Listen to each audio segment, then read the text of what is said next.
我嘅初戀好多年前離開咗我，嫁咗出去美國。足足20年過去咗，我再次見到佢嘅時候，竟然係佢挽住佢先生嘅手出現喺我面前。我認識佢嘅時候，佢仲喺台城讀緊初中。我當時經常帶住佢喺台城牛市巷呢邊玩。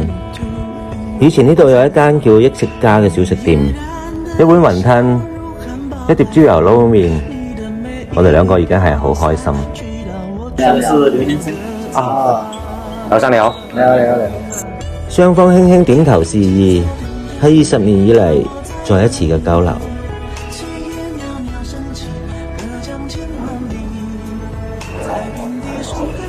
好耐冇見，係咯，幾時返嚟啊？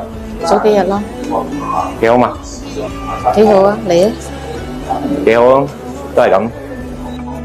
我唔想我先生知道我哋嘅過去。不過劉太太你素未謀面，又何嚟過去？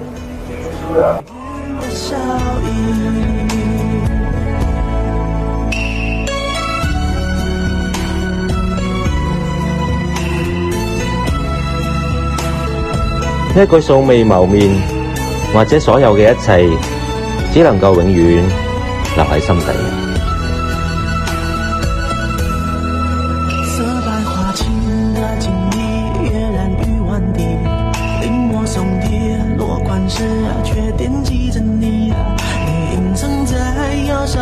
嗰個阿倫，你以前係咪識得㗎？唔識嘅。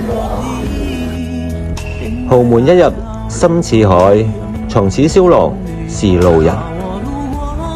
佢呢一刻嘅回眸，唔知係咪我呢一生最後一次領略到佢嘅風情。